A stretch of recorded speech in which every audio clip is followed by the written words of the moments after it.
ਰੰਗ ਰਾਤੇ ਸੁਹਾਵਾ ਕਰੇ ਸਰ ਸਜੋ ਜੋਤੀ ਰੇ ਰੰਗ ਰਾਤੇ ਸੁਹਾਵੀ। ਕਹਿ ਕਹਿ ਗਾਵਾਂ ਤੂੰ ਸਾਹਿਬ ਗੁਣੀ ਨਿਦਾਨਾ।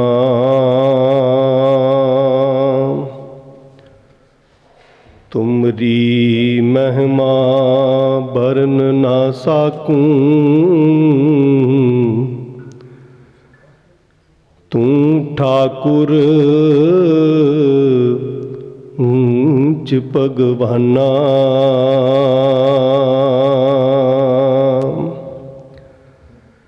ਧੰਨ ਵਾਹਿਗੁਰੂ ਸਾਹਿਬ ਜੀ। ਵਾਰਾਂ ਮਹਾ ਮਾਂਝ ਮਹਿਲਾ ਪੰਜਵਾ। ਘਰ ਚੌਥਾ ਇੱਕ ਓੰਕਾਰ ਸਤਿਗੁਰ ਪ੍ਰਸਾਦ। ਚੇਤ ਗੋਬਿੰਦ ਅਰਾਧਿਐ। ਹੋਵੈ ਆਨੰਦ ਕਨਾ। ਸੰਤ ਜਨਾ ਮਿਲ ਪਾਈਐ।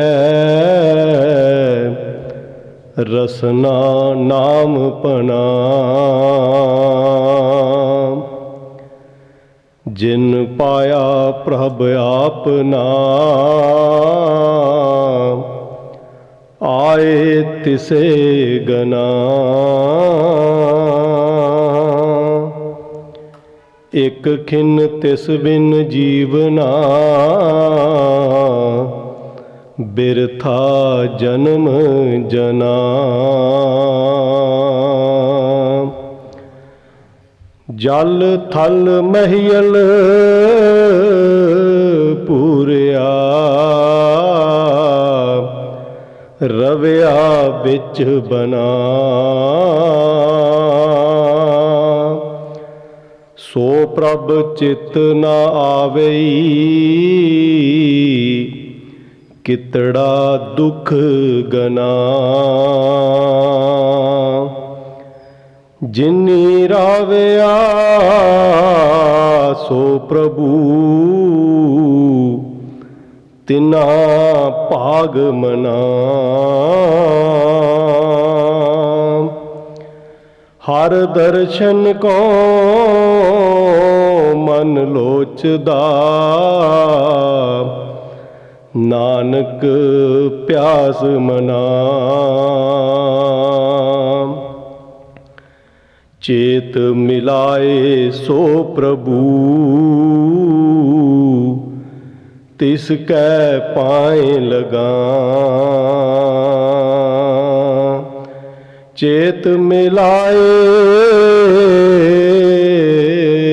ਸੋ ਪ੍ਰਭੂ। ਤਿਸ ਕੈ ਪਾਏ ਲਗਾ।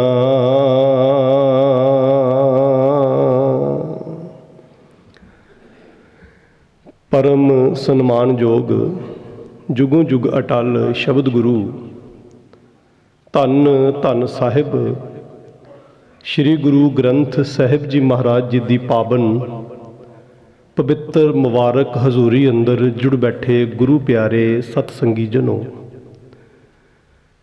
ਸਤਿਗੁਰੂ ਸੱਚੇ ਪਾਤਸ਼ਾਹ ਜੀ ਦੀ ਅਪਾਰ ਕਿਰਪਾ ਹੋਈ ਹੈ ਜੋ ਸਤਿਗੁਰੂ ਜੀ ਸੱਚੇ ਪਾਤਸ਼ਾਹ ਜੀ ਨੇ ਇਹ ਅੰਮ੍ਰਿਤ ਵੇਲੇ ਆਪ ਪ੍ਰਕਾਸ਼ਮਾਨ ਹੋ ਕੇ ਸਾਨੂੰ ਦਰਸ਼ਨ ਦਿਦਾਰੇ ਦਿੱਤੇ ਨੇ। ਇਹ ਉਦਮ ਸਾਨੂੰ ਸਤਿਗੁਰੂ ਜੀ ਨੇ ਬਖਸ਼ਿਸ਼ ਕੀਤਾ ਹੈ। ਅਸੀਂ ਗੁਰੂ ਦਰ ਤੇ ਆ ਕੇ ਸੱਜੇ ਹਾਂ। ਔਰ ਸਭ ਤੋਂ ਪਹਿਲਾਂ ਭਾਈ ਸਾਹਿਬ ਜੀ ਜੋ ਅੰਮ੍ਰਿਤਮਈ ਬਾਣੀ ਦੇ ਕੀਰਤਨ ਰਾਹੀਂ ਸੰਗਤਾਂ ਨੂੰ ਨਿਹਾਲ ਕਰ ਰਹੇ ਸਨ, ਸਤਿਗੁਰੂ ਸੱਚੇ ਪਾਤਸ਼ਾਹ ਮਹਿਰਮਤ ਕਰੇ, ਕਿਰਪਾ ਕਰੇ। ਜਿਸ ਵਿਸ਼ੇਸ਼ ਦੀਵਾਨ ਦੇ ਵਿੱਚ ਆਪਾਂ ਅੱਜ ਜੁੜ ਬੈਠੇ ਹਾਂ ਔਰ ਜੋ ਵਿਸ਼ੇਸ਼ ਦਿਹਾੜਾ ਅੱਜ ਸਿੱਖ ਜਗਤ ਮਨਾਉਣ ਜਾ ਰਿਹਾ ਹੈ, ਇਹ ਦੋਵੇਂ ਗੱਲਾਂ ਸਾਡੇ ਸਾਹਮਣੇ ਹਨ ਕਿ ਇੱਕ ਚੇਤ ਜੋ ਸਤਿਗੁਰੂ ਧੰਨ ਗੁਰੂ ਗ੍ਰੰਥ ਸਾਹਿਬ ਜੀ ਮਹਾਰਾਜ ਦੇ ਅੰਦਰ 12 ਮਾਹ ਦੇ 2 ਵਾਰ ਆਪਾਂ ਦਰਸ਼ਨ ਕਰਦੇ ਹਾਂ। ਉਸ 12 ਮਾਹ ਦੀ ਆਰੰਭਤਾ ਧੰਨ ਗੁਰੂ ਨਾਨਕ ਸਾਹਿਬ ਜੀ ਮਹਾਰਾਜ ਜੀ ਨੇ ਤੁਖਾਰੀ ਰਾਗ ਅੰਦਰ ਅਤੇ ਧੰਨ ਗੁਰੂ ਅਰਜਨ ਸਾਹਿਬ ਜੀ ਮਹਾਰਾਜ ਜੀ ਨੇ ਮਾਂਝ ਰਾਗ ਅੰਦਰ ਸਤਿਗੁਰੂ ਜੀ ਨੇ ਇੱਕ ਚੇਤਰ ਤੋਂ ਆਰੰਭ ਕੀਤੀ ਹੈ। ਇੱਕ ਚੇਤ ਆਮ ਤੌਰ ਦੇ ਉੱਤੇ ਜਿਹੜਾ ਇੰਗਲਿਸ਼ ਕੈਲੰਡਰ ਹੁੰਦਾ ਹੈ ਉਸ ਦੇ ਹਿਸਾਬ ਨਾਲ 1 ਜਨਵਰੀ ਨੂੰ ਨਵੇਂ ਸਾਲ ਦੀ ਜੋ ਸ਼ੁਰੂਆਤ ਕੀਤੀ ਜਾਂਦੀ ਹੈ, ਪਰ ਜਦੋਂ ਅਸੀਂ ਦੇਸੀ ਮਹੀਨਿਆਂ ਦੇ ਹਿਸਾਬ ਦੇ ਨਾਲ ਵੇਖਦੇ ਹਾਂ ਤੇ ਇੱਕ ਚੇਤਰ ਤੋਂ ਜੋ ਇਹ ਨਵੇਂ ਸਾਲ ਦੀ ਆਰੰਭਤਾ ਕੀਤੀ ਜਾਂਦੀ ਹੈ। ਸੋ ਅੱਜ ਦੇ ਇਸ ਪਾਵਨ ਪਵਿੱਤਰ ਦਿਹਾੜੇ ਨੂੰ ਜੋ 553ਵਾਂ ਅਸੀਂ ਨਾਨਕਸ਼ਾਹੀ ਕੈਲੰਡਰ ਦੇ ਅਨੁਸਾਰ ਇਸ ਦਿਹਾੜੇ ਨੂੰ ਜੁੜ ਮਿਲ ਬੈਠੇ ਹਾਂ, ਜਿਹਦੇ ਵਿੱਚ ਸਤਿਗੁਰੂ ਸੱਚੇ ਪਾਤਸ਼ਾਹ ਜੀ ਨੇ ਸਾਨੂੰ ਚੇਤਰ ਦੇ ਮਹੀਨੇ ਵਿੱਚ ਉਪਦੇਸ਼ ਬਖਸ਼ਿਸ਼ ਕੀਤੇ ਹਨ। ਆਓ ਜਿੱਥੇ ਆਪਾਂ ਅੱਜ ਇਹ ਖੁਸ਼ੀਆਂ ਮਾਣਨੀਆਂ ਹੈ, ਇਸ ਦੀਆਂ ਵਧਾਈਆਂ ਇੱਕ ਦੂਜੇ ਨੂੰ ਦੇਣੀਆਂ ਹਨ, ਉੱਥੇ ਸਤਿਗੁਰੂ ਸੱਚੇ ਪਾਤਸ਼ਾਹ ਜੀ ਵੱਲੋਂ ਬਖਸ਼ਿਸ਼ ਕੀਤੀ ਫਤਿਹ ਨਾਲ ਸਾਂਝ ਪਾ ਕੇ ਇਸ ਚੇਤਰ ਦੇ ਮਹੀਨੇ ਦੇ ਵਿੱਚ 12 ਮਾਹ ਦੇ ਉਸ ਕਨਸੈਪਟ ਨੂੰ, ਜਿੱਥੇ ਬਸੰਤ ਦੀ ਰੁੱਤ ਅੱਜ ਆਰੰਭ ਹੋ ਰਹੀ ਹੈ, ਉਸ ਨੂੰ ਵੀ ਸਮਝਣ ਦਾ ਯਤਨ ਕਰੀਏ। ਆਓ ਪਹਿਲੇ ਫਤਿਹ ਦੀ ਸਾਂਝ ਪਾਈਏ, ਫਿਰ ਵਿਚਾਰਾਂ ਦੀ ਆਰੰਭਤਾ ਕਰਦੇ ਹਾਂ। ਸੋ ਦਿਓ ਅਸੀਸ, ਗੱਜ ਕੇ ਆਖੋ ਵਾਹਿਗੁਰੂ ਜੀ ਕਾ ਖਾਲਸਾ ਵਾਹਿਗੁਰੂ ਜੀ ਕੀ ਫਤਿਹ। ਗੁਰੂ ਸਵਾਰਿਓ, ਮੈਂ ਜ਼ਿਕਰ ਕੀਤਾ ਆਪ ਜੀ ਦੇ ਨਾਲ ਕਿ ਧੰਨ ਗੁਰੂ ਗ੍ਰੰਥ ਸਾਹਿਬ ਜੀ ਮਹਾਰਾਜ ਦੇ ਅੰਦਰ 12 ਮਾਹ ਦੀ ਬਾਣੀ ਦੇ 2 ਵਾਰ ਸਾਨੂੰ ਦਰਸ਼ਨ ਹੁੰਦੇ ਨੇ। ਪਹਿਲੀ ਵਾਰ ਜਦੋਂ ਅਸੀਂ ਲੜੀਵਾਰ ਗੁਰੂ ਗ੍ਰੰਥ ਸਾਹਿਬ ਜੀ ਮਹਾਰਾਜ ਨੂੰ ਪੜ੍ਹਨਾ ਸ਼ੁਰੂ ਕਰਦੇ ਹਾਂ ਤੇ ਉਸ ਦੇ ਵਿੱਚ ਸਤਿਗੁਰੂ ਸੱਚੇ ਪਾਤਸ਼ਾਹ 133 ਅੰਕ ਤੇ ਧੰਨ ਗੁਰੂ ਅਰਜਨ ਸਾਹਿਬ ਜੀ ਮਹਾਰਾਜ ਮਾਂਝ ਰਾਗ ਦੇ ਅੰਦਰ ਇਸ 12 ਮਾਹ ਦੀ ਬਾਣੀ ਨੂੰ ਉਚਾਰਨ ਕੀਤਾ ਹੈ ਸਤਿਗੁਰੂ ਜੀ ਨੇ। ਅੱਗੇ ਜਾ ਕੇ ਸਤਿਗੁਰੂ ਸੱਚੇ ਪਾਤਸ਼ਾਹ ਜੀ ਧੰਨ ਗੁਰੂ ਨਾਨਕ ਸਾਹਿਬ ਜੀ ਮਹਾਰਾਜ ਤੁਖਾਰੀ ਰਾਗ ਦੇ ਵਿੱਚ ਇਸੇ ਹੀ 12 ਮਾਹ ਨੂੰ ਉਚਾਰਨ ਕੀਤਾ ਹੈ। ਦੋਵੇਂ 12 ਮਾਹ ਜਦੋਂ ਅਸੀਂ ਪੜ੍ਹਦੇ ਹਾਂ, ਜਦੋਂ ਅਸੀਂ ਦੋਵੇਂ 12 ਮਾਹ ਦਾ ਅਧਿਐਨ ਕਰਦੇ ਹਾਂ ਤੇ ਤੁਸੀਂ ਦੇਖਿਓ ਕਿ ਦੋਵੇਂ ਹੀ 12 ਮਾਹਾਂ ਇੱਕੋ ਹੀ ਭਾਵ ਸਾਡੇ ਸਾਹਮਣੇ ਲੈ ਕੇ ਆਉਂਦੀਆਂ ਨੇ। ਸਾਡਾ ਜਿਹੜਾ ਇਹ ਮੁਲਕ ਹੈ, ਜਿਸ ਦੇਸ਼ ਵਿੱਚ ਅਸੀਂ ਰਹਿੰਦੇ ਹਾਂ, ਬੜੇ ਭਾਗਾਂ ਵਾਲੇ ਹਾਂ ਅਸੀਂ ਕਿ ਸਾਨੂੰ ਇਸ ਮੁਲਕ ਦੇ ਅੰਦਰ, ਇਸ ਖਿੱਤੇ ਦੇ ਅੰਦਰ, ਇਸ ਦੇਸ਼ ਦੇ ਅੰਦਰ 6 ਰੁੱਤਾਂ ਪੂਰੀਆਂ ਪ੍ਰਾਪਤ ਹੁੰਦੀਆਂ ਨੇ। ਜਿੱਥੇ 12 ਮਹੀਨੇ ਹੁੰਦੇ ਨੇ, ਉਹ 6 ਰੁੱਤਾਂ ਸਾਨੂੰ ਪੂਰੀਆਂ ਦੀਆਂ ਪੂਰੀਆਂ ਕੁਦਰਤ ਨੇ ਦਿੱਤੀਆਂ ਹੋਈਆਂ ਨੇ। ਇਹ ਜਿਹੜੀਆਂ ਰੁੱਤਾਂ ਹਨ, ਆਮ ਤੌਰ ਦੇ ਉੱਤੇ ਤੁਸੀਂ ਵੇਖਿਓ ਜਦੋਂ ਅਸੀਂ ਵੈਸਟਰਨ ਸਾਈਡ ਦੇਖਦੇ ਹਾਂ ਤੇ ਇਹ ਰੁੱਤਾਂ ਸਾਨੂੰ ਉਹਨਾਂ ਮੁਲਕਾਂ ਵਿੱਚ ਨਜ਼ਰ ਨਹੀਂ ਆਉਂਦੀਆਂ। ਕਿਸੇ ਵਿੱਚ ਜ਼ਿਆਦਾ ਠੰਡ ਹੁੰਦੀ ਹੈ, ਕਿਸੇ 'ਚ ਜ਼ਿਆਦਾ ਗਰਮੀ ਹੈ, ਪਰ 6 ਦੀਆਂ 6 ਮੁਕੰਮਲ ਰੁੱਤਾਂ ਜਿਹੜੀਆਂ ਮਿਲੀਆਂ ਹਨ, ਇਹ ਖਾਸ ਕਰਕੇ ਸਾਡਾ ਪੰਜਾਬ ਦੇਸ਼ ਜੋ ਮਦਰ ਦੇਸ਼ ਜਿਹੜਾ ਇਸ ਦੇਸ਼ ਦੇ ਵਿੱਚ ਸਾਨੂੰ ਮਿਲੀਆਂ ਹਨ, ਇਹ ਸਾਰੇ ਦੀ ਸਾਰਾ ਇੱਥੇ ਸਾਨੂੰ ਉਸ ਰੱਬ ਪਰਮਾਤਮਾ ਪਰਮੇਸ਼ਵਰ ਦੀ ਇੱਕ ਵਿਸ਼ੇਸ਼ ਕਿਰਪਾ ਹੈ। ਸਤਿਗੁਰੂ ਸੱਚੇ ਪਾਤਸ਼ਾਹ ਬਾਣੀ ਦੀ ਆਰੰਭਤਾ ਦੇ ਵਿੱਚ ਜਦੋਂ ਅਸੀਂ ਮਾਂਝ ਰਾਗ ਦੀ ਸ਼ੁਰੂਆਤ ਕਰਦੇ ਹਾਂ, ਉਸ ਬਾਣੀ ਦੀ ਆਰੰਭਤਾ ਦੇ ਵਿੱਚ ਧੰਨ ਗੁਰੂ ਅਰਜਨ ਸਾਹਿਬ ਜੀ ਮਹਾਰਾਜ ਜੀ ਨੇ 14 ਸ਼ਬਦ ਸਾਡੇ ਨਾਲ ਸਾਂਝੇ ਕੀਤੇ ਨੇ। ਪਹਿਲਾ ਸ਼ਬਦ ਜੋ ਚੇਤਰ ਦੇ ਮਹੀਨੇ ਦੀ ਆਰੰਭਤਾ ਤੋਂ ਪਹਿਲਾਂ ਸਤਿਗੁਰੂ ਜੀ ਨੇ ਮੰਗਲਾਚਰਨ ਦੇ ਰੂਪ ਵਿੱਚ ਲਗਾਇਆ, ਜਿਹਦੇ ਵਿੱਚ ਸਤਿਗੁਰੂ ਜੀ ਨੇ ਮਨੁੱਖੀ ਜੀਵਨ ਦੇ ਪ੍ਰਯੋਜਨ ਸਾਡੇ ਨਾਲ ਸਾਂਝੇ ਕੀਤੇ ਨੇ ਕਿ ਰੱਬ ਤੋਂ ਬਿਨਾਂ, ਪਰਮਾਤਮਾ ਤੋਂ ਬਿਨਾਂ, ਪਰਮੇਸ਼ਵਰ ਤੋਂ ਬਿਨਾਂ ਮਨੁੱਖੀ ਜੀਵਨ ਕਿਵੇਂ ਦਾ ਹੈ, ਮਨੁੱਖੀ ਜੀਵਨ ਦਾ ਕੀ ਲਾਭ ਹੈ। ਤੇ ਉਸ ਤੋਂ ਬਾਅਦ ਸਤਿਗੁਰੂ ਜੀ ਨੇ ਜੋ 12 ਮਾਹ ਦੇ ਵਿੱਚ 12 ਮਹੀਨਿਆਂ ਦੀ ਵਿਆਖਿਆ ਇੱਕ ਇੱਕ ਕਰਕੇ ਸਾਡੇ ਨਾਲ ਸਾਂਝੀ ਕੀਤੀ ਹੈ। ਤੇ ਅਖੀਰ ਦੇ ਵਿੱਚ ਜਦੋਂ 14ਵੀਂ ਪੌੜੀ ਅਸੀਂ ਪੜ੍ਹਦੇ ਹਾਂ ਤੇ ਉਹਦੇ 'ਚ ਸਤਿਗੁਰੂ ਸੱਚੇ ਪਾਤਸ਼ਾਹ ਜੀ ਨੇ ਤੱਤ ਨਿਰੂਪਣ ਦਿੱਤਾ ਕਿ ਮਹਾ ਦਿਵਸ ਮਹੂਰਤ ਭਲੇ ਜਿਸ ਕੋ ਨਦਰ ਕਰੇ, ਜਿਸ ਦੇ ਉੱਤੇ ਰੱਬ ਪਰਮਾਤਮਾ ਪਰਮੇਸ਼ਵਰ ਦੀ ਨਿਗਾਹ ਹੋ ਜਾਂਦੀ ਹੈ, ਜਿਸ ਦੇ ਉੱਤੇ ਪ੍ਰਭੂ ਦਾ, ਪਰਮੇਸ਼ਵਰ ਦਾ ਮਾਇਆ ਹੋ ਜਾਂਦੀ ਹੈ, ਉਹ ਮਨੁੱਖ ਉਹਦੇ ਵਾਸਤੇ ਹਰ ਇੱਕ ਮਹੂਰਤ, ਹਰ ਘੜੀ, ਹਰ ਇੱਕ ਸਮਾਂ ਉਸ ਦੇ ਲਈ ਚੰਗਾ ਹੈ। ਸੋ ਜਿੱਥੇ ਆਪਾਂ ਮਾਂਝ ਰਾਗ ਦੇ ਵਿੱਚ ਚੇਤਰ ਦੇ ਮਹੀਨੇ ਦੀ ਵਿਚਾਰ ਨਾਲ ਜੁੜਨਾ ਹੈ, ਤੇ ਉਸ ਤੋਂ ਪਹਿਲਾਂ ਜੋ ਮੰਗਲਾਚਰਨ ਦੇ ਵਿੱਚ ਸਤਿਗੁਰੂ ਜੀ ਨੇ ਪ੍ਰਯੋਜਨ ਸਾਡੇ ਨਾਲ ਸਾਂਝਾ ਕੀਤਾ ਹੈ, ਉੱਥੇ ਨਾਲ ਦੀ ਨਾਲ ਜੋ ਅੱਜ ਬਸੰਤ ਦਾ ਜੋ ਮਹੀਨਾ, ਬਸੰਤ ਦੀ ਜੋ ਰੁੱਤ ਹੈ, ਇਸ ਰੁੱਤ ਵਿੱਚ ਵੀ ਅਸੀਂ ਵੇਖਣਾ ਕਿ ਸਤਿਗੁਰੂ ਸੱਚੇ ਪਾਤਸ਼ਾਹ ਜੀ ਨੇ ਚੇਤਰ ਦੇ ਮਹੀਨੇ ਦੇ ਨਾਲ ਬਸੰਤ ਦੀ ਰੁੱਤ ਨੂੰ ਕਿਵੇਂ ਜੋੜਿਆ ਹੈ। ਕਿਉਂਕਿ ਬਾਹਰੀ ਤੌਰ ਦੇ ਉੱਤੇ ਜਿਹੜੇ ਮੌਸਮ ਹੁੰਦੇ ਨੇ, ਜਦੋਂ ਅਸੀਂ ਵੇਖਦੇ ਹਾਂ ਵਾਤਾਵਰਨ, ਵੈਦਰ ਜਦੋਂ ਅਸੀਂ ਵੇਖਦੇ ਹਾਂ, ਤੇ ਬਾਹਰੀ ਤੌਰ ਦੇ ਉੱਤੇ ਜਿਹੜੇ ਮੌਸਮ ਹੁੰਦੇ, ਜਿਹੜਾ ਅੱਜ ਦਾ ਦਿਹਾੜਾ ਇਸ ਨੂੰ ਅਸੀਂ ਸੰਗਰਾਂਦ ਦਾ ਦਿਹਾੜਾ ਵੀ ਕਹਿੰਦੇ ਹਾਂ। ਮੈਂ ਥੋੜ੍ਹਾ ਜਿਹਾ ਇਹਦੇ 'ਤੇ ਵੀ ਚਾਨਣਾ ਪਾ ਦੇਵਾਂ। ਇਹ ਦਿਹਾੜਾ 12 ਰਾਸਾਂ ਆਮ ਤੌਰ ਦੇ ਉੱਤੇ ਮੰਨੀਆਂ ਜਾਂਦੀਆਂ। 12 ਮਹੀਨੇ ਤੇ 12 ਰਾਸਾਂ ਹਨ। ਜਦੋਂ ਸੂਰਜ ਇੱਕ ਰਾਸ ਨੂੰ ਛੱਡ ਕੇ ਦੂਜੀ ਰਾਸ ਦੇ ਵਿੱਚ ਪ੍ਰਵੇਸ਼ ਕਰਦਾ ਹੈ ਨਾ, ਤੇ ਉਸ ਦੇ ਵਿੱਚ ਕੀ ਹੁੰਦਾ ਹੈ, ਉਸ ਰਾਸ ਨੂੰ ਜਦੋਂ ਬਦਲਦਾ ਹੈ, ਮਹੀਨੇ ਦੇ ਬਾਅਦ ਇਹ ਰਾਸ ਬਦਲਦੀ ਹੈ, ਤੇ ਉਹਦੇ ਵਿੱਚ ਇੱਕ ਕ੍ਰਾਂਤੀ ਆਉਂਦੀ ਹੈ, ਮੌਸਮ ਦੇ ਵਿੱਚ ਇੱਕ ਚੇਂਜ ਆਉਂਦੀ ਹੈ। ਉਸ ਚੇਂਜ ਨੂੰ ਸਤਿਗੁਰੂ ਸੱਚੇ ਪਾਤਸ਼ਾਹ ਜੀ ਨੇ ਆਧਾਰ ਬਣਾ ਕੇ, ਜਿੱਥੇ ਬਾਹਰੀ ਤੌਰ ਦੇ ਉੱਤੇ ਮੌਸਮ ਦੇ ਵਿੱਚ ਚੇਂਜ ਹੈ, ਜਿੱਥੇ ਬਾਹਰੀ ਤੌਰ ਦੇ ਉੱਤੇ ਵਾਤਾਵਰਨ ਦੇ ਵਿੱਚ ਬਦਲਾਅ ਆਉਂਦਾ ਹੈ, ਸਤਿਗੁਰੂ ਸੱਚੇ ਪਾਤਸ਼ਾਹ ਜੀ, ਧੰਨ ਗੁਰੂ ਨਾਨਕ ਸਾਹਿਬ ਜੀ ਮਹਾਰਾਜ ਜੀ ਨੇ ਇਹ ਭੂਮਿਕਾ ਬੰਨੀ ਤੁਖਾਰੀ ਰਾਗ ਵਿੱਚ, ਤੇ ਗੁਰੂ ਅਰਜਨ ਸਾਹਿਬ ਜੀ ਮਹਾਰਾਜ ਜੀ ਨੇ ਇਸ ਗੱਲ ਨੂੰ ਸਾਡੇ ਨਾਲ ਸਾਂਝ ਵਿੱਚ ਲੈ ਆਂਦਾ ਕਿ ਜਿਹੜਾ ਚੇਂਜ ਮੌਸਮ ਵਿੱਚ ਆਂਦੀ ਹੈ, ਜੇ ਮਨੁੱਖਾ ਤੇਰੇ ਮਨ ਅੰਦਰ ਪ੍ਰਭੂ ਪਰਮਾਤਮਾ ਪਰਮੇਸ਼ਵਰ ਦਾ ਪਿਆਰ ਬਣ ਜਾਏ, ਤੂੰ ਰੱਬ ਪਰਮਾਤਮਾ ਪਰਮੇਸ਼ਵਰ ਨਾਲ ਜੁੜ ਜਾਏ, ਤੇਰੇ ਮਨ ਵਿੱਚ, ਤੇਰੇ ਹਿਰਦੇ ਘਰ ਵਿੱਚ, ਤੇਰੇ ਜੀਵਨ ਵਿੱਚ ਵੀ ਇੱਕ ਕ੍ਰਾਂਤੀ, ਇੱਕ ਚੇਂਜ ਆਏਗੀ। ਸੰਗਰਾਂਦ ਜਿਹੜਾ ਸ਼ਬਦ ਹੈ, ਇਹ ਪੰਜਾਬੀ ਦਾ ਉਚਾਰਨ ਹੈ, ਪਰ ਅਸਲ ਦੇ ਵਿੱਚ ਸਕ੍ਰਾਂਤੀ, ਇਹਨੂੰ ਕ੍ਰਾਂਤੀ ਕਿਹਾ ਜਾਂਦਾ ਜਦੋਂ ਇੱਕ ਰਾਸ ਨੂੰ ਛੱਡ ਕੇ ਸੂਰਜ ਦੇਵਤਾ, ਜਿਹਨੂੰ, ਕਿਉਂਕਿ ਦੁਨੀਆ ਦੇ ਲੋਕ ਸੂਰਜ ਨੂੰ ਦੇਵਤਾ ਮੰਨਦੇ ਨੇ, ਜਿਹੜੇ ਲੋਕ ਸੂਰਜ ਦੇ ਪੁਜਾਰੀ ਨੇ, ਪਰ ਸਿੱਖ ਧਰਮ ਅਕਾਲ ਦਾ ਪੁਜਾਰੀ ਹੈ।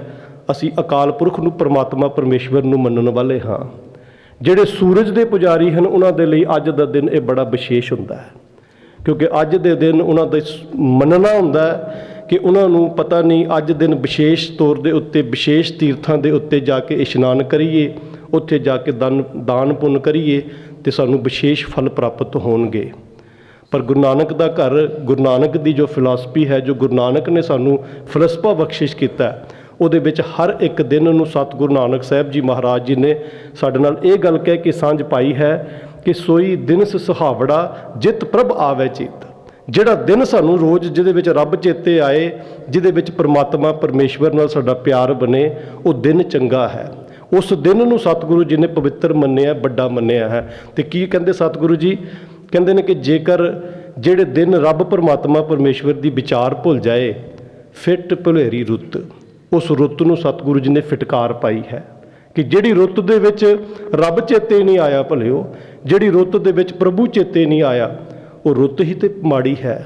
ਭਾਵੇਂ ਦੁਨੀਆ ਦੇ ਲੋਕ ਉਸ ਰੁੱਤ ਨੂੰ ਜਿਸ ਤਰ੍ਹਾਂ ਮਰਜ਼ੀ ਵਧੀਆ ਕਹਿਣ, ਪਰ ਜੇ ਰੱਬ ਚੇਤੇ ਨਹੀਂ ਨਾ ਭਲਿਆ, ਤੇ ਮੌਸਮ ਜਿਹੋ ਜਿਹੇ ਮਰਜ਼ੀ ਹੋਣਗੇ, ਤੂੰ ਰੱਬ ਪਰਮਾਤਮਾ ਪਰਮੇਸ਼ਵਰ ਨਾਲ ਨਹੀਂ ਜੁੜ ਰਿਹਾ, ਤੇ ਉਹ ਰੁੱਤ ਜਿਹੜੀ ਹੈ ਉਹ ਚੰਗੀ ਨਹੀਂ ਹੈ।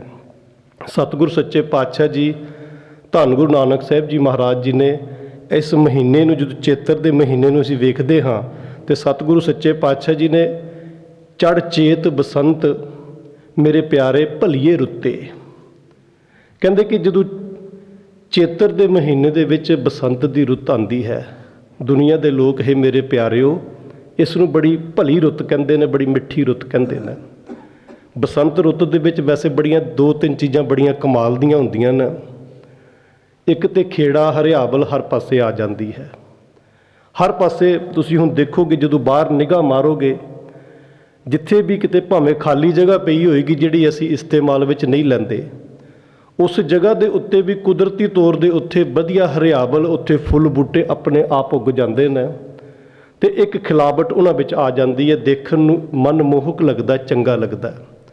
ਬਸੰਤ ਦੀ ਜਿਹੜੀ ਰੁੱਤ ਹੁੰਦੀ ਹੈ, ਇਸ ਰੁੱਤ ਦੇ ਵਿੱਚ ਜਿਹੜੀ ਨਾ ਬਹੁਤ ਜ਼ਿਆਦਾ ਗਰਮੀ ਹੁੰਦੀ ਹੈ, ਨਾ ਠੰਡ ਹੁੰਦੀ, ਠੰਡ ਸਹਾਰਨ ਵਾਲੀ ਹੁੰਦੀ ਹੈ, ਤੇ ਗਰਮੀ ਵੀ ਜਿਹੜੀ ਹੁੰਦੀ ਹੈ ਬਿਲਕੁਲ ਮੀਡੀਅਮ ਮੌਸਮ ਹੁੰਦਾ ਹੈ। ਇਸ ਮੀਡੀਅਮ ਮੌਸਮ ਦੇ ਵਿੱਚ ਸਤਿਗੁਰ ਸੱਚੇ ਪਾਤਸ਼ਾਹ ਜੀ ਕਹਿੰਦੇ ਨੇ ਦੁਨੀਆ ਦੇ ਲੋਕਾਂ ਨੂੰ ਇਹ ਮੌਸਮ ਬੜਾ ਚੰਗਾ ਲੱਗਦਾ ਹੈ, ਪਰ ਗੁਰੂ ਨੇ ਜਦੋਂ ਵੀ ਗੱਲ ਕੀਤੀ ਹੈ ਨਾ, ਉਹ ਗੱਲ ਬਾਹਰੀ ਮੌਸਮ ਨੂੰ ਲੈ ਕੇ ਰੱਬ ਪਰਮਾਤਮਾ ਪਰਮੇਸ਼ਵਰ ਦੇ ਨਾਲ ਜੁੜਨ ਦੀ ਕੀਤੀ ਹੈ।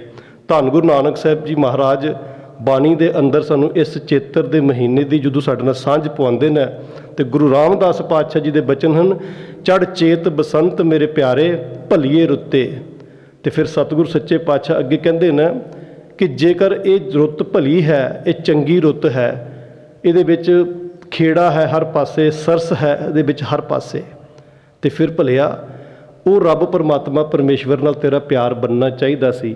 ਫਿਰ ਸਤਿਗੁਰੂ ਜੀ ਅੱਗੇ ਇੱਕ ਹੋਰ ਗੱਲ ਸਾਂਝੀ ਕਰਦੇ, ਪਿਰ ਵਾਜੜੀਆਂ ਮੇਰੇ ਪਿਆਰੇ ਆਂਗਨ ਧੂੜ ਲੁੱਤੇ। ਕਹਿੰਦੇ ਜੇ ਮੇਰੇ ਹਿਰਦੇ ਘਰ ਵਿੱਚ ਰੱਬ ਨਹੀਂ ਨਾ ਹੈ, ਜੇ ਮੇਰੇ ਹਿਰਦੇ ਘਰ ਦੇ ਵਿਹੜੇ ਵਿੱਚ ਰੱਬ ਨਹੀਂ ਨਾ, ਤੇ ਫਿਰ ਇਸ ਤਰ੍ਹਾਂ ਜਿੱਥੇ ਘੱਟਾ ਪਿਆ ਹੁੰਦਾ ਇੱਥੇ, ਜੇ ਪਰਮਾਤਮਾ ਦੀ ਯਾਦ ਮੇਰੇ ਅੰਦਰ ਨਹੀਂ ਹੈ, ਤੇ ਫਿਰ ਮੈਂ ਇੱਕ ਘੱਟੇ ਵਿੱਚ ਹਾਂ। ਮੇਰੇ ਵਿਹੜੇ ਦੇ ਆਂਗਨ ਵਿੱਚ, ਮੇਰੇ ਮਨ ਦੇ ਵਿਹੜੇ ਦੇ ਆਂਗਨ ਦੇ ਵਿੱਚ ਵਿਕਾਰਾਂ ਦਾ ਘੱਟਾ ਪਿਆ ਹੋਇਆ ਹੈ। ਉਹ ਘੱਟਾ ਇੰਨਾ ਗਹਿਰਾ ਘੱਟਾ ਹੈ ਕਿ ਮੈਨੂੰ ਕੁਝ ਨਜ਼ਰ ਹੀ ਨਹੀਂ ਆ ਰਿਹਾ। ਮਨ ਆਸ ਉਡੀਨੀ ਮੇਰੇ ਪਿਆਰੇ, ਮਨ ਦੇ ਵਿੱਚ ਇੱਕ ਆਸ ਮੈਂ ਰੱਖੀ ਹੈ, ਕਹਿੰਦੇ ਕਿ ਮਨ ਆਸ ਉਡੀਨੀ ਮੇਰੇ ਪਿਆਰੇ ਦੋਏ ਨੈਣ ਜੁੱਤੇ, ਕਿ ਇਹ ਉਹ ਜਿਹੜਾ ਰੱਬ ਪਰਮਾਤਮਾ ਪਰਮੇਸ਼ਵਰ ਹੈ ਮੇਰੇ ਇਸ ਹਿਰਦੇ ਘਰ ਵਿੱਚ, ਮੇਰੇ ਘਰ ਦੇ ਆਂਗਨ ਵਿੱਚ ਆ ਕੇ ਬੈਠੇ। ਇਸ ਪ੍ਰਯੋਜਨ ਦੇ ਵਾਸਤੇ ਮੈਂ ਆਪਣੇ ਨੈਣ ਜਿਹੜੇ ਨੇ ਬੰਦ ਕਰਕੇ ਉਸ ਰੱਬ ਪਰਮਾਤਮਾ ਪਰਮੇਸ਼ਵਰ ਨੂੰ ਯਾਦ ਕਰ ਰਹੀ ਹਾਂ। ਸਤਿਗੁਰ ਸੱਚੇ ਪਾਤਸ਼ਾਹ ਜੀ ਕਹਿੰਦੇ ਨੇ, ਗੁਰੂ ਨਾਨਕ ਦੇਖ ਬਿਗਸੀ ਮੇਰੇ ਪਿਆਰੇ ਜੀਓ ਮਾਤ ਸੁਤੇ। ਇਹ ਬਸੰਤ ਦੀ ਰੁੱਤ ਦਾ ਸਤਿਗੁਰੂ ਜੀ ਨੇ ਸਾਡੇ ਨਾਲ ਵਰਣਨ ਕੀਤਾ। ਕਹਿਣ ਲੱਗੇ ਕਿ ਚੇਤਰ ਦੇ ਮਹੀਨੇ ਦੇ ਵਿੱਚ ਬਸੰਤ ਦੀ ਰੁੱਤ ਜਦੋਂ ਆਰੰਭ ਹੁੰਦੀ ਨਾ, ਤੇ ਫਿਰ ਕੀ ਹੁੰਦਾ, ਜਿਸ ਤਰ੍ਹਾਂ ਮਾਂ ਆਪਣੇ ਬੱਚੇ ਨੂੰ ਦੇਖ ਕੇ ਖੁਸ਼ ਹੁੰਦੀ ਹੈ ਨਾ, ਜਦੋਂ ਮੇਰੇ ਅੰਦਰ ਪ੍ਰਭੂ ਪਰਮਾਤਮਾ ਪਰਮੇਸ਼ਵਰ ਦਾ ਮਿਲਾਪ ਮੈਨੂੰ ਮਹਿਸੂਸ ਹੁੰਦਾ, ਜਦੋਂ ਮੈਨੂੰ ਉਸਦੇ ਦਰਸ਼ਨ ਮਹਿਸੂਸ ਹੁੰਦੇ ਨੇ, ਮੇਰੇ ਇਸ ਹਿਰਦੇ ਘਰ ਵਿੱਚ ਜਦੋਂ ਰੱਬ ਦੀ ਯਾਦ ਮੈਨੂੰ ਆਉਂਦੀ ਹੈ, ਸਤਿਗੁਰੂ ਜੀ ਕਹਿੰਦੇ ਨੇ ਮੇਰੇ ਅੰਦਰ ਵੀ ਇੱਕ ਖੇੜਾ ਆ ਜਾਂਦਾ, ਮੇਰੇ ਅੰਦਰ ਵੀ ਉਸ ਰੱਬ ਪਰਮਾਤਮਾ ਪਰਮੇਸ਼ਵਰ ਦਾ ਨਾਮ ਚੱਲ ਪੈਂਦਾ। ਤੇ ਤੁਖਾਰੀ ਰਾਗ ਦੀ ਜਦੋਂ ਭੂਮਿਕਾ ਸਤਿਗੁਰੂ ਨਾਨਕ ਸਾਹਿਬ ਜੀ ਮਹਾਰਾਜ ਸਾਂਝੀ ਕਰਦੇ ਨੇ, ਉਹਦੇ ਵਿੱਚ ਸਤਿਗੁਰੂ ਸੱਚੇ ਪਾਤਸ਼ਾਹ ਜੀ ਕਹਿੰਦੇ ਨੇ, ਇਹ ਚੇਤ ਬਸੰਤ ਭਲਾ ਭਵਰ ਸੁਹਾਵੜੇ। ਚੇਤਰ ਦੇ ਮਹੀਨੇ ਦੇ ਵਿੱਚ ਬਸੰਤ ਦੀ ਰੁੱਤ ਬਹੁਤ ਵਧੀਆ ਹੁੰਦੀ ਹੈ। ਇਹ ਤੁਖਾਰੀ ਰਾਗ ਦੇ ਵਿੱਚ ਗੁਰੂ ਨਾਨਕ ਬਾਬੇ ਨੇ ਸਾਂਝ ਪਾਈ। ਤੇ ਕਹਿੰਦੇ ਕੀ ਹੁੰਦਾ, ਜਦੋਂ ਭਵਰ ਸੁਹਾਵੜੇ, ਜਿਹੜੇ ਭਵਰੇ ਹੁੰਦੇ ਨੇ ਉਹ ਬੜੇ ਸੋਹਣੇ ਲੱਗਦੇ ਨੇ ਫੁੱਲਾਂ ਉੱਤੇ, ਰੁੱਤਾਂ ਉੱਤੇ। ਜਦੋਂ ਇਸ ਰੁੱਤ ਵਿੱਚ, ਖਿੜੀ ਹੋਈ ਰੁੱਤ ਦੇ ਵਿੱਚ ਜਦੋਂ ਫੁੱਲ ਖਿੜਦੇ ਨੇ, ਤੇ ਉਹਦੇ ਵਿੱਚ ਜਦੋਂ ਭਵਰੇ ਉਹਦੇ ਤੇ ਬਹਿੰਦੇ ਨੇ, ਬੜੇ ਖੂਬਸੂਰਤ ਲੱਗਦੇ ਨੇ, ਆਨੰਦ ਮਾਣਦੇ ਨੇ। ਤੇ ਕੀ ਹੁੰਦਾ, ਬਾਹਰ ਜਿਹੜਾ ਸਾਰਾ ਮੌਸਮ ਹੁੰਦਾ ਨਾ, ਬਨ ਫੂਲੇ ਮੰਝਵਾਰ ਮੈਂ ਪੀਰ ਘਰ ਬਾਹੜੇ। ਬਨ ਫੂਲੇ ਮੰਝਵਾਰ, ਗੁਰੂ ਨਾਨਕ ਬਾਬੇ ਦਾ ਜਦੋਂ ਅਸੀਂ ਬਾਣੀ ਪੜ੍ਹਦੇ ਹਾਂ ਨਾ, ਬੜੇ ਹਵਾਲੇ ਸਾਨੂੰ ਸਤਿਗੁਰੂ ਨਾਨਕ ਸਾਹਿਬ ਜੀ ਮਹਾਰਾਜ ਦੇ ਉਸ ਵਕਤ ਦੇ ਮਿਲਦੇ ਨੇ। ਬਾਰ ਪਤਾ ਕਿਹਨੂੰ ਕਹਿੰਦੇ ਨੇ, ਕਿਸ ਇਲਾਕੇ ਨੂੰ ਕਹਿੰਦੇ ਨੇ? ਰਾਏ ਭੋਏ ਦੀ ਜਿਹੜੀ ਤਲਵੰਡੀ ਸੀ ਨਾ, ਉਸ ਇਲਾਕੇ ਨੂੰ ਬਾਰ ਦਾ ਇਲਾਕਾ ਕਿਹਾ ਜਾਂਦਾ ਸੀ, ਜਿੱਥੇ ਬੀਆਬਾਨ ਜੰਗਲ ਹੋਣ, ਘਾਹ ਹੋਣ, ਮਲੇ ਉੱਗੇ ਹੋਣ। ਜਿਨ੍ਹਾਂ ਇਲਾਕਿਆਂ ਦੇ ਵਿੱਚ ਜਦੋਂ ਇੱਕ ਖੁੱਲ੍ਹੇ ਵੱਡੇ ਇਲਾਕੇ ਹੋਣ, ਤੇ ਜਿੱਥੇ ਬਹੁਤ ਸਾਰਾ ਹਰਿਆਵਲ ਹੋਵੇ, ਆਮ ਲੋਕ ਜਿਹੜੇ ਨੇ ਉੱਥੇ ਜਾ ਕੇ ਆਪਣੇ ਪਸ਼ੂ ਲੈ ਕੇ ਵੀ ਜਾਂਦੇ ਸਨ, ਤੇ ਸਾਰੇ ਕੰਮਕਾਰ ਵੀ ਉੱਥੇ ਕੀਤੇ ਜਾਂਦੇ ਸਨ। ਸਤਿਗੁਰੂ ਨਾਨਕ ਸਾਹਿਬ ਜੀ ਮਹਾਰਾਜ ਜੀ ਦਾ ਜੀਵਨ ਜਦੋਂ ਅਸੀਂ ਪੜ੍ਹਦੇ ਹਾਂ, ਸਤਿਗੁਰੂ ਜੀ ਨੇ ਆਪ ਹਰ ਤਰ੍ਹਾਂ ਦੀ ਕਿਰਤ ਸਾਡੇ ਸਾਹਮਣੇ ਕਰਕੇ ਦੱਸੀ ਹੈ।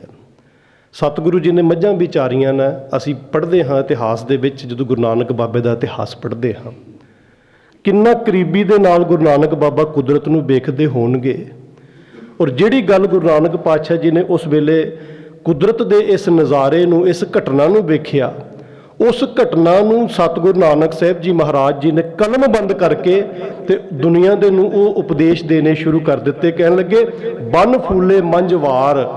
ਬੰਨ ਦੇ ਵਿੱਚ ਜਿਹੜੇ ਵਾਰ ਵੰਨ ਹੁੰਦੇ ਨੇ, ਉਹ ਵੀ ਫੁੱਲੇ ਨੇ, ਇਸ ਮੌਕੇ ਉਹਨਾਂ ਵਿੱਚ ਵੀ ਫੁੱਲ ਖਿੜੇ ਹੋਏ ਨੇ। ਮੰਝਵਾਰ, ਜਿਹੜੇ ਵਾਰ ਦੇ ਇਲਾਕੇ ਦੇ ਵਿੱਚ ਹਨ। ਤੇ ਕਹਿੰਦੇ ਕਿ ਜੇ ਬਾਹਰ ਇਤਨੀ ਖਿਲਾਵਟ ਆ ਗਈ ਹੈ, ਇਤਨਾ ਖੇੜਾ ਆ ਗਿਆ ਹੈ, ਮੈਂ ਪੀਰ ਘਰ ਬਹੁੜਾ, ਕਹਿੰਦੇ ਕਦੋਂ ਮੇਰਾ ਪਤੀ ਪਰਮੇਸ਼ਵਰ ਮੇਰੇ ਹਿਰਦੇ ਘਰ ਵਿੱਚ ਆ ਕੇ ਬੋੜੇਗਾ, ਉਹਦੇ ਵਿੱਚ ਵੀ ਇਹ ਖੇੜਾ ਆਏਗਾ।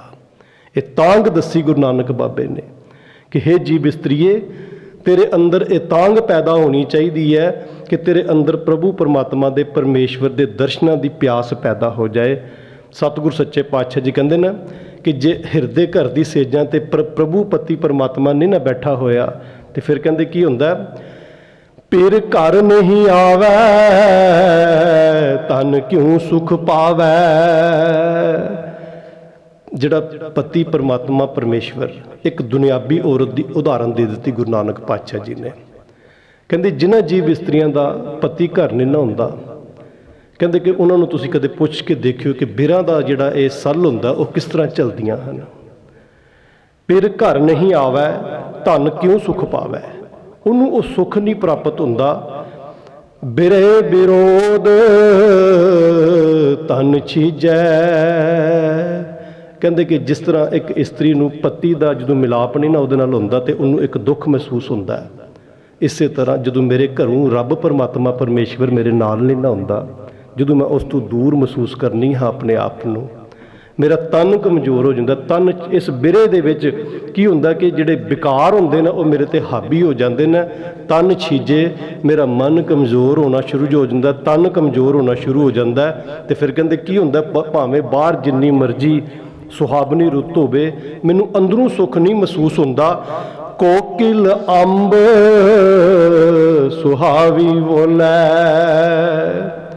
ਕਿਉਂ ਦੁੱਖ ਅੰਕ ਸਹੀਜੈ, ਕਹਿੰਦੇ ਬਾਹਰ ਭਾਵੇਂ ਜਿੰਨੀ ਮਰਜ਼ੀ ਮਿੱਠੀ ਕੋਇਲ ਬੋਲਦੀ ਹੋਵੇ ਨਾ, ਬਾਹਰ ਭਾਵੇਂ ਜਿੰਨੇ ਮਰਜ਼ੀ ਉਹ ਗੀਤ ਅਲਾਪ ਰਹੀ ਹੋਵੇ, ਪਰ ਮੈਨੂੰ ਉਹ ਚੰਗੇ ਨਹੀਂ ਲੱਗਦੇ। ਭਾਗਾਂ ਵਾਲਿਓ, ਕਦੇ ਇਸ ਗੱਲ ਨੂੰ ਮਹਿਸੂਸ ਕਰਕੇ ਵੇਖਿਓ, ਜਦੋਂ ਮਨ ਵਿੱਚ ਸੁੱਖ ਹੁੰਦਾ, ਜਦੋਂ ਅੰਦਰ ਖੁਸ਼ੀ ਹੁੰਦੀ ਹੈ, ਖੇੜਾ ਹੁੰਦਾ ਨਾ, ਤੇ ਸਭ ਕੁਝ ਚੰਗਾ ਲੱਗਦਾ ਹੈ। ਜਦੋਂ ਬੰਦਾ ਅੰਦਰੋਂ ਕਲਪ ਜਾਂਦਾ ਹੈ ਨਾ, ਜਦੋਂ ਅੰਦਰ ਖੁਸ਼ੀ ਨਹੀਂ ਹੁੰਦੀ, ਤੇ ਫਿਰ ਭਾਵੇਂ ਬਾਹਰ ਤੁਹਾਨੂੰ ਜੋ ਮਰਜ਼ੀ ਪ੍ਰਾਪਤ ਹੋ ਜੇ, ਜੋ ਮਰਜ਼ੀ ਲੱਭਦਾ ਰਹੇ, ਦੁਨੀਆ ਦੀਆਂ ਜਿਤਨੀਆਂ ਮਰਜ਼ੀ ਸੁੱਖ ਸਹੂਲਤਾਂ ਵੀ ਤੁਹਾਡੇ ਕੋਲ ਆ ਜਾਣ, ਉਹਦੇ ਵਿੱਚ ਤੁਹਾਨੂੰ ਉਹ ਆਨੰਦ, ਉਹ ਖੇੜਾ ਨਹੀਂ ਪ੍ਰਾਪਤ ਹੁੰਦਾ। ਤੁਹਾਨੂੰ ਜੀਵਨ ਦੇ ਵਿੱਚ ਉਹ ਜੋ ਅਸਲ ਵਿੱਚ ਜੋ ਆਨੰਦ ਹੁੰਦਾ, ਜਿਹੜਾ ਖੇੜਾ ਹੁੰਦਾ, ਉਹ ਤੁਹਾਡੇ ਮਨ ਵਿੱਚ ਨਹੀਂ ਪੈਦਾ ਹੋ ਪਾਉਂਦਾ। ਕਿਉਂ ਕਿ ਅੰਦਰੋਂ ਬੰਦਾ ਕਲਪਿਆ ਹੋਇਆ। ਸਤਿਗੁਰੂ ਜੀ ਨੇ ਬੜੀ ਖੂਬਸੂਰਤ ਉਦਾਹਰਨ ਦਿੱਤੀ, ਕਹਿੰਦੇ ਜੇ ਰੱਬ ਪਰਮਾਤਮਾ ਪਰਮੇਸ਼ਵਰ ਤੋਂ ਦੂਰ ਹੈ, ਤੇਰੇ ਵਿੱਚ ਤੇ ਪ੍ਰਭੂ ਦੇ ਵਿੱਚ ਇੱਕ ਦੀਵਾਰ ਪਈ ਹੋਈ ਹੈ, ਤੂੰ ਆਪਣੇ ਪਤੀ ਪਰਮਾਤਮਾ ਪਰਮੇਸ਼ਵਰ ਤੋਂ ਦੂਰ ਹੈ। ਤੇ ਕਹਿੰਦੇ ਕਿ ਮਨ ਜਿਹੜਾ ਅੰਦਰ, ਉਹ ਜਿਹੜੀ ਧਨ ਹੈ, ਜਿਹੜੀ ਪਿਰ ਹੈ, ਉਹਨਾਂ ਨੂੰ ਸੁੱਖ ਨਹੀਂ ਪ੍ਰਾਪਤ ਹੁੰਦੇ। ਤੇ ਜਦੋਂ ਸੁੱਖ ਨਹੀਂ ਪ੍ਰਾਪਤ ਹੋਣਗੇ ਤੇ ਫਿਰ ਕਹਿੰਦੇ ਕਿ ਭਾਵੇਂ ਬਾਹਰ ਦਾ ਜਿੰਨਾ ਮਰਜ਼ੀ ਵਾਤਾਵਰਨ ਵਧੀਆ ਹੋ ਗਿਆ, ਅੰਦਰੋਂ ਮਨ ਦੇ ਵਿੱਚ ਖੁਸ਼ੀ ਨਹੀਂ ਪੈਦਾ ਹੁੰਦੀ। ਉਦਾਹਰਨ ਬਾਰੀ ਦਿੱਤੀ, ਪਰ ਮਨੁੱਖ ਨੂੰ ਸਤਿਗੁਰੂ ਨਾਨਕ ਸਾਹਿਬ ਜੀ ਮਹਾਰਾਜ ਸਮਝਾਉਣਾ ਕਰਦੇ ਨੇ, ਭਵਰ ਭਵੰਤਾ ਫੂਲੀ ਡਾਲੀ ਕਿਉਂ ਜੀਵਾ ਮਰ ਮਾਏ, ਕਹਿੰਦੇ ਕਿ ਭਵਰੇ ਜਿਹੜੇ ਭਵਰ ਭਵੰਤਾ ਫੂਲੀ ਡਾਲੀ, ਜਦੋਂ ਫੁੱਲ ਖਿਲੇ ਹੋਣ ਨਾ ਤੇ ਭਵਰੇ ਜੇ ਉਹਨਾਂ ਉੱਤੇ ਨਹੀਂ ਨਾ ਆਣ, ਤੇ ਸਤਿਗੁਰੂ ਸੱਚੇ ਪਾਤਸ਼ਾਹ ਜੀ ਗੁਰੂ ਨਾਨਕ ਬਾਬਾ ਕਹਿੰਦੇ ਨੇ ਕਿ ਉਹ ਜਿਹੜੇ ਫੁੱਲਾਂ ਦਾ ਜਿਹੜਾ ਰਸ ਹੁੰਦਾ, ਉਹ ਭਵਰਿਆਂ ਨੂੰ ਪ੍ਰਾਪਤ ਨਹੀਂ ਹੋ ਸਕਦਾ। ਤੇ ਫਿਰ ਕੀ ਹੁੰਦਾ, ਕਿਉਂ ਜੀਵਾਂ ਮਰ ਮਾਏ, ਮੈਂ ਜੀ ਮਰ ਮਰ ਕੇ ਜੀਣਾ ਮੇਰੇ ਜੀਵਨ ਦੇ ਵਿੱਚ ਆ ਜਾਂਦਾ, ਹੋਕੇ ਆ ਜਾਂਦੇ, ਹਾਵੇ ਆ ਜਾਂਦੇ ਨੇ ਮੇਰੇ ਜੀਵਨ ਦੇ ਵਿੱਚ। ਤੇ ਸਤਿਗੁਰੂ ਨਾਨਕ ਸਾਹਿਬ ਕਹਿਣ ਲੱਗੇ, ਨਾਨਕ ਚੇਤ ਸਹਿਜ ਸੁਖ ਪਾਵੈ, ਜੇ ਹਰ ਬਾਰ ਕਰ ਧਨ ਪਾਏ, ਕਹਿੰਦੇ ਜੇ ਹਰੀ ਪਰਮਾਤਮਾ ਪਰਮੇਸ਼ਵਰ ਤੇਰੇ ਅੰਦਰ ਆ ਕੇ ਵਸ ਜਾਏ ਨਾ, ਤੇ ਸਤਿਗੁਰੂ ਨਾਨਕ ਸਾਹਿਬ ਜੀ ਕਹਿਣ ਲੱਗੇ, ਚੇਤ ਦਾ ਮਹੀਨਾ ਸੁਹਾਵਣਾ ਬਣ ਸਕਦਾ ਹੈ ਤੇਰੇ ਵਾਸਤੇ। ਇਸ ਚੇਤਰ ਦੇ ਮਹੀਨੇ ਨੂੰ ਧੰਨ ਗੁਰੂ ਨਾਨਕ ਸਾਹਿਬ ਜੀ ਮਹਾਰਾਜ ਜੀ ਨੇ ਬਾਹਰੀ ਮੌਸਮ ਦੇ ਨਾਲ, ਜਿੱਥੇ ਖੜਾਓ ਦੀ ਗੱਲ ਕੀਤੀ, ਉੱਥੇ ਜੀਵ ਇਸਤਰੀ ਦੇ ਅੰਦਰ ਦੀ ਗੱਲ ਕੀਤੀ। 12 ਮਾਹ ਦੀ ਜਦੋਂ ਅਸੀਂ ਆਰੰਭਤਾ ਮਾਂਝ ਰਾਗ ਵਿੱਚ ਕਰਦੇ ਹਨ, ਉਹਦੇ ਵਿੱਚ ਧੰਨ ਗੁਰੂ ਅਰਜਨ ਸਾਹਿਬ ਜੀ ਮਹਾਰਾਜ ਜੀ ਨੇ ਵੀ ਚੇਤਰ ਤੋਂ ਹੀ ਇਸ ਮਹੀਨੇ ਦੀ ਆਰੰਭਤਾ ਕੀਤੀ ਹੈ, ਬਸੰਤ ਤੋਂ ਹੀ ਇਸ ਸਾਲ ਦੀ ਆਰੰਭਤਾ ਕੀਤੀ ਹੈ। ਪਰ ਇੱਕ ਗੱਲ ਦੇਖਿਓ, ਸਤਿਗੁਰੂ ਸੱਚੇ ਪਾਤਸ਼ਾਹ ਜੀ ਮੰਗਲਾਚਰਨ ਦੇ ਵਿੱਚ ਇੱਕ ਸ਼ਬਦ ਰੱਖਦੇ ਨੇ, ਜਿਸ ਸ਼ਬਦ ਦੇ ਅੰਦਰ ਮਨੁੱਖ ਨੂੰ ਕੁਝ ਗੱਲਾਂ ਸਤਿਗੁਰੂ ਜੀ ਨੇ ਬੜੀਆਂ ਕੀਮਤੀ ਸਮਝਾਈਆਂ ਨੇ ਕਿ ਭਲਿਆ ਜੀਵਨ ਦੇ ਵਿੱਚ ਜੇ ਕਰਮ ਚੰਗੇ, ਮਨ ਪਰਮਾਤਮਾ ਪਰਮੇਸ਼ਵਰ ਨਾਲ ਨਹੀਂ ਜੁੜ ਪਾਇਆ ਤੇ ਜੀਵਨ ਤੇਰਾ ਕਿਸ ਤਰ੍ਹਾਂ ਦਾ ਹੋਵੇਗਾ। ਸਤਿਗੁਰੂ ਜੀ ਨੇ ਉਸ ਮੰਗਲਾਚਰਨ ਦੇ ਸ਼ਬਦ ਦੇ ਵਿੱਚ ਪੂਰੀ ਸਾਡੇ ਨਾਲ ਗੱਲ ਸਾਂਝੀ ਕੀਤੀ ਤਾਂ ਕਿ ਮਨੁੱਖ ਨੂੰ ਸਮਝ ਆਏ ਕਿ ਮੈਂ ਇਹ ਜਿਹੜੀ 12 ਮਾਹ ਪੜ੍ਹਨ ਜਾ ਰਿਹਾ, ਹੁਣ ਮੈਂ ਅੱਗੇ ਜਿਹੜੀ ਬਾਣੀ ਪੜ੍ਹਨੀ ਹੈ, ਜਿਸ ਬਾਣੀ ਨੇ ਹਰ ਮਹੀਨੇ ਮੇਰੀ ਅਗਵਾਈ ਕਰਨੀ ਹੈ, ਉਹਦਾ ਪ੍ਰਯੋਜਨ ਕੀ ਹੈ, ਮੈਂ ਕਿਉਂ ਬਾਣੀ ਪੜ੍ਹਨੀ ਹੈ। ਦਾਸ ਅਕਸਰ ਇੱਕ ਬੇਨਤੀ ਕਰਿਆ ਕਰਦਾ ਕਿ ਬਾਣੀ ਪੜ੍ਹਨ ਦੇ ਲਈ, ਬਾਣੀ ਜਦੋਂ ਅਸੀਂ ਸਰਵਣ ਕਰਦੇ ਹਾਂ, ਬਾਣੀ ਦਾ ਜਦੋਂ ਅਸੀਂ ਅਧਿਐਨ ਕਰਦੇ ਹਾਂ, ਜਦੋਂ ਅਸੀਂ ਨਿਤਨੇਮ ਕਰਦੇ ਹਾਂ, ਪਾਠ ਕਰਦੇ ਹਾਂ, ਤੇ ਬਾਣੀ ਪੜ੍ਹਨ ਵਾਲੇ ਨੂੰ ਇਹ ਗਿਆਨ ਜ਼ਰੂਰ ਹੋਣਾ ਚਾਹੀਦਾ ਕਿ ਜਿਹੜੀ ਬਾਣੀ ਮੈਂ ਪੜ੍ਹ ਰਿਹਾ ਹਾਂ, ਇਹ ਬਾਣੀ ਮੈਨੂੰ ਕੀ ਉਪਦੇਸ਼ ਦੇ ਰਹੀ ਹੈ, ਇਹ ਬਾਣੀ ਦੇ ਵਿੱਚ ਸਤਿਗੁਰੂ ਜੀ ਦਾ ਪ੍ਰਯੋਜਨ ਕੀ ਸੀ, ਮੈਨੂੰ ਕੀ ਸਮਝਾਉਣਾ ਚਾਹੁੰਦੇ ਸੀ। ਅਸੀਂ ਕਈ ਵਾਰੀ ਨਾ ਪੜ੍ਹ ਲੈਂਦੇ ਹਾਂ ਬਹੁਤ ਕੁਝ, ਪਰ ਅਕਸਰ ਕੀ ਹੁੰਦਾ, ਪੜ੍ਹ ਕੇ ਵੀ ਸਾਨੂੰ ਇਹ ਗੱਲ ਦੀ ਸਮਝ ਨਹੀਂ ਲੱਗਦੀ ਕਿ ਅਸਲ ਵਿੱਚ ਮਨੋਰਥ ਕੀ ਸੀ। ਜਿਹੜਾ ਅੱਜ ਗੁਰੂ ਨਾਨਕ ਬਾਬੇ ਤੋਂ ਪਹਿਲਾਂ ਵੇਦ ਵੀ ਬੜੇ ਸਨ, ਕਿਤਾਬਾਂ ਵੀ ਬਹੁਤ ਸਨ, ਗ੍ਰੰਥ ਵੀ ਬਹੁਤ ਸਨ, ਕੋਈ ਕਮੀ ਨਹੀਂ ਸੀ, ਪਰ ਸਤਿਗੁਰੂ ਸੱਚੇ ਪਾਤਸ਼ਾਹ ਜੀ ਕਹਿੰਦੇ ਨੇ ਕਿ ਮੰਤਰ ਜਾਪ ਕਰਨਾ ਇੱਕ ਅਲੱਗ ਗੱਲ ਹੁੰਦੀ ਹੈ। ਬਾਣੀ ਜਦੋਂ ਅਸੀਂ ਸਮਝ ਕੇ ਪੜਾਂਗੇ, ਉਹ ਸਾਡੇ ਜੀਵਨ ਦਾ ਅੰਗ ਬਣਦੀ ਹੈ, ਹਿੱਸਾ ਬਣਦੀ ਹੈ, ਆਧਾਰ ਬਣਦੀ ਹੈ। ਬਾਣੀ ਸਾਡੇ ਜੀਵਨ ਨੂੰ ਚਲਾਉਂਦੀ ਹੈ। ਸਤਿਗੁਰੂ ਸੱਚੇ ਪਾਤਸ਼ਾਹ ਜੀ, ਧੰਨ ਗੁਰੂ ਅਰਜਨ ਸਾਹਿਬ ਜੀ ਮਹਾਰਾਜ 12 ਮਾਹ ਦੀ ਆਰੰਭਤਾ ਜਿਸ ਵੇਲੇ ਕਰਦੇ ਨੇ ਤੇ ਚੇਤਰ ਦੇ ਮਹੀਨੇ ਤੋਂ ਪਹਿਲਾਂ ਮਨੁੱਖ ਨੂੰ ਮਨੁੱਖ ਦੇ ਜੀਵਨ ਦਾ ਮਨੋਰਥ ਸਮਝਾਉਂਦੇ ਨੇ ਕਿ ਭਲਿਆ ਤੇਰੇ ਜੀਵਨ ਦਾ ਮਨੋਰਥ ਕੀ ਹੈ, ਤੂੰ ਜੀਵਨ ਜੀ ਕਿਸ ਤਰ੍ਹਾਂ ਰਿਹਾ ਤੇ ਤੇਰਾ ਜੀਵਨ ਹੋਣਾ ਕਿਹੋ ਜਿਹਾ ਚਾਹੀਦਾ ਸੀ। ਇਹ ਸਾਰੀਆਂ ਗੱਲਾਂ ਸਤਿਗੁਰੂ ਜੀ ਨੇ ਪਹਿਲਾਂ ਸਾਹਮਣੇ ਰੱਖੀਆਂ, ਫਿਰ ਉਸ ਤੋਂ ਬਾਅਦ ਮਹੀਨੇ ਦੀ ਆਰੰਭਤਾ ਕੀਤੀ ਹੈ। ਤੇ ਸਤਿਗੁਰੂ ਜੀ ਮੰਗਲਾਚਰਨ ਦੇ ਇਸ ਸ਼ਬਦ ਦੇ ਵਿੱਚ ਪਹਿਲੀ ਗੱਲ ਸਾਡੀ ਸਾਂਝੀ ਕਰਦੇ ਨੇ, ਕਿਰਤ ਕਰਮ ਕੈ ਵਿਛੜੇ, ਕਰ ਕਿਰਪਾ ਮੇਲੋ ਰਾਮ। ਹੇ ਮਾਲਕ ਜੀ, ਅਸੀਂ ਤੇਰੇ ਤੋਂ ਦੂਰ ਹਾਂ, ਅਸੀਂ ਇੱਕ ਪਰਮ ਆਨੰਦ, ਇੱਕ ਚਾਨਣ ਤੋਂ ਦੂਰ ਹਾਂ, ਇੱਕ ਖੁਸ਼ੀ ਤੋਂ ਮੈਂ ਦੂਰ ਹਾਂ। ਕੀ ਕਾਰਨ ਹੈ, ਮੈਂ ਕਿਉਂ ਦੂਰ ਹਾਂ, ਮੈਂ ਕਿਉਂ ਟੁੱਟਿਆ ਹਾਂ। ਸਤਿਗੁਰੂ ਜੀ ਕਾਰਨ ਦੱਸਦੇ ਉਹਦਾ ਨਾਲ, ਕਿਰਤ ਕਰਮ ਕੇ ਵਿਛੜੇ।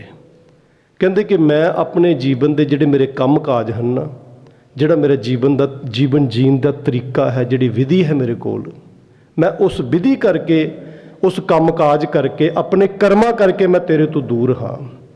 ਕਿਰਤ ਕਰਮ ਕੇ ਵਿਛੜੇ।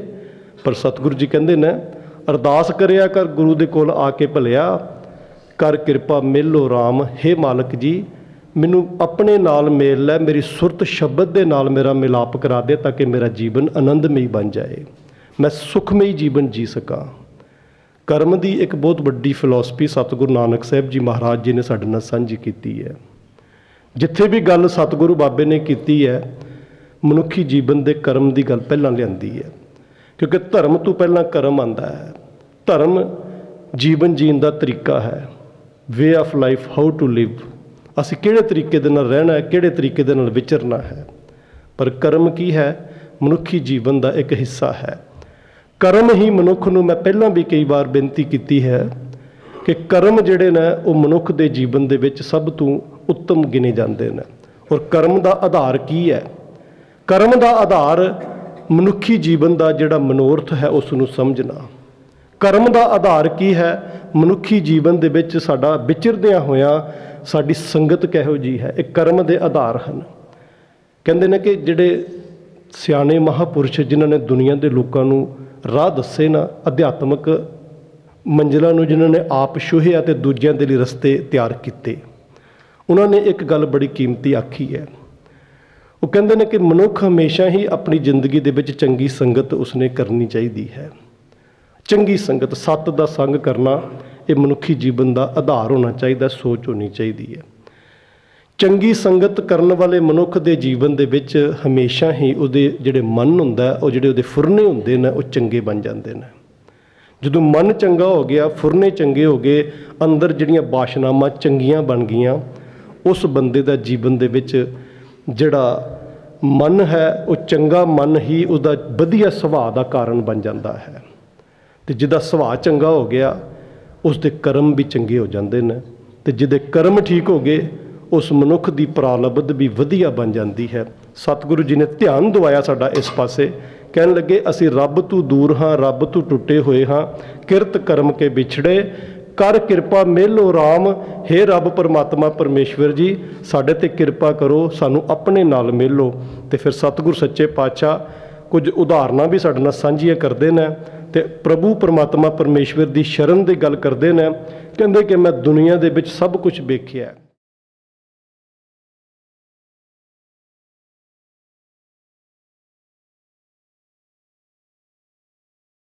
ਰੰਗ